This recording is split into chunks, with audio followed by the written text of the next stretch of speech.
Hi అండి. అందరికీ వందనాలు. నేనొక సండే స్కూల్ టీచర్‌నండి. ఈ యొక్క సండే స్కూల్‌ని బట్టి నేనొక చిన్న సాక్ష్యాన్ని జెప్పాలనుకుంటున్నాను. నా జీవితంలో ప్రతీదీ సాక్ష్యమే. దేవుణ్ణి ప్రతీదీ అడుగుతాను. ప్రతీదీ సాక్ష్య రూపంలో నేను పంచుకుంటూ ఉంటాను. నా అలవాటిది. మా మమ్మీ నాకు నేర్పించిన అలవాటు. ప్రతిరోజు ఏదైనా అవసరమైనా నేను మా మమ్మీని అడగను. దేవుడిని అడుగుతాను. అలానే ఈ యొక్క సండే స్కూల్ పరిస్థితిని బట్టి నేను సండే స్కూల్ లీడ్ చేయాలన్న ఇష్టం అయితే నాకైతే లేదు. అయితే సండే స్కూల్‌కెళ్ళాలని ఇష్టంగా ఉండేది చిన్నపిల్లప్పుడు. చిన్న వయసులో సండే స్కూల్‌కెళ్ళాలి అనే ఆసక్తి ఎక్కువగుండేది. అందుకని గబగబా రెడీ అయ్యి సండే స్కూల్‌కి వెళ్ళటానికి నేను సిద్ధపాటు కలిగి వెళ్ళేదాన్ని. వెళ్ళినప్పుడు నేనెళ్ళేసరికల్లా సండే స్కూల్ అయిపోయేది. వాళ్ళు నాకు ఎదురయ్యేవాళ్ళు.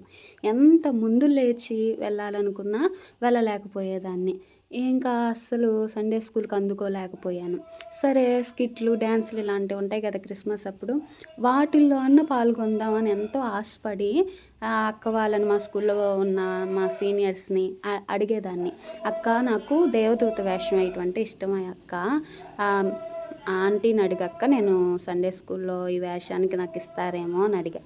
అడిగితే "అడుగుతానమ్మా" అంది. ఇంక అక్క మర్చిపోయిందనుకుంటా. ఇంకా తర్వాత క్రిస్మస్ టైంలో నేను వెళ్తే ఛాన్స్ దొరికిద్దేమో అన్న ఆసక్తితో వెళ్ళాను. వెళ్తే అక్కడ ఛాన్స్ దొరకలేదు. నేను డ్యాన్స్ వేయలేకపోయాను. స్కిట్‌లో దేవదూత వేషం కూడా వేయలేకపోయాను. ఫుల్ అయిపోయారని జెప్పారు. అక్క వాళ్ళు గూడా "అమ్మ మర్చిపోయాను. ఆల్రెడీ అందరూ తీసేసుకున్నారు. ఇంక లేదమ్మా" అన్నారు. ఇంక చూడటానికి కూడా ఇష్టపడలా. ఇంకెంతో బాధతో రిటర్న్ అయ్యాను. సండే స్కూల్‌కి వెళ్ళలేకపోతున్నాను యేసయ్య. ఆఖరికి డాన్స్‌కి కూడా నేను వేయలేకపోతున్నాను. కనీసం స్కిట్‌లో కూడా నాకు అవకాశం ఇవ్వలేదు. అందరూ వేస్తూ ఉంటే నాకెందుకు ఇవ్వలేదయ్యా అని ఎంతో బాధపడతా ప్రార్థన చేశా. అయితే స్కూల్ లైఫ్ మొత్తం సండే స్కూల్‌కి వెళ్ళకుండానే నా స్కూల్ లైఫ్ అయిపోయింది.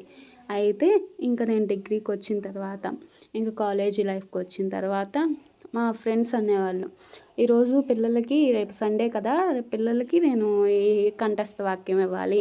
ఇలా యాక్షన్ సాంగ్ నేర్పించాలి. ఇలా పాటలు పాడించాలి. లేకపోతే ఇలా వాక్యం చెప్పాలని" నా ఫ్రెండ్స్ చెప్తూ ఉండేవాళ్ళు నాతో. "మీరు సండే స్కూల్ టీచర్సా?" అని అడిగా. "అవును. మేము సండే స్కూల్ టీచరు" అంటే ఎంతో గొప్ప. నా దృష్టిలో అయితే సండే స్కూల్ టీచర్ అంటే చాలా గొప్పగా అనిపించేది. నేను సండే స్కూల్‌కే వెళ్ళలేకపోయాను. దేవుడు ఈళ్ళని సండే స్కూల్ టీచర్‌గా మార్చారు అని ఎంతగానో బాధపడుతూ ఉండేదాన్ని. అప్పుడు కూడా గుర్తుకొచ్చేది నా సండే స్కూలు కెళ్ళలేకపోయానే అని చిన్నప్పుడు మెమోరీస్ గుర్తుకొచ్చేది. ఇంక వాళ్ళు అలా చెప్పిన తర్వాత ఇంకా బాధేసేది. కానీ నేను సండే స్కూల్ టీచర్‌ని అవ్వాలని ప్రార్థన చేసింది మాత్రం లేదు. అయితే ఇంకా అలా డిగ్రీ లైఫ్ అయిపోయిన తర్వాత ఇంకా నేను ఎంసీఏ చేసిన తర్వాత నాకు ఈ యొక్క సండే స్కూల్ అవకాశాన్ని మా చర్చి వాళ్ళు ఇచ్చారు. ఈళ్ళిచ్చారే కానీ నేను మా మమ్మీకి నేను చేయటం ఇష్టం. కానీ నాకు మా మమ్మీకి ఇష్టమనో, లేకపోతే ఇంకొకళ్ళకి ఇష్టమనో, నాకు చేయాలన్న ఉద్దేశం అయితే నాకు లేదు. నా ఇష్టం కన్నా దేవుడి ఇష్టం నాకు చాలా అవసరం. అందుకని దేవుడిని అడిగా, "అయ్యా! ఈళ్ళందరూ సండే స్కూల్ టీచర్‌గా చేయమంటున్నారు. ఈళ్ళందరి ఇష్టాన్ని పక్కన పెట్టేయండి.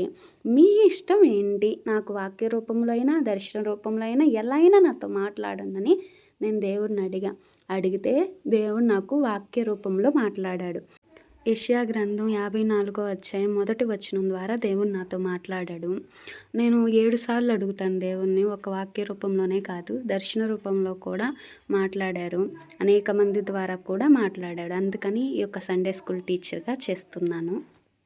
సండే స్కూల్‌కెళ్తే చాలు అనుకున్న నాకు దేవుడు సండే స్కూల్ టీచర్‌ని చేశారు. స్కిట్ ఏస్తే చాలు అనుకున్న నాకు స్కిట్ నేర్పించే టీచర్‌గా చేశాడు. దేవుడి యొక్క కృప ఉన్నతమైనది. మనం అనుకుంటాం, మనం చిన్నదాన్ని కోరుకుంటాం. దేవుడు పెద్దదిస్తాడు. అది ఇచ్చేదాకా మనం ఎదురు చూడలేకపోతాం. నేను కూడా బాధపడ్డాను. కానీ ఆ బాధ వెనక దేవుడు గొప్పగా ఈ యొక్క బహుమతి నాకిచ్చాడు.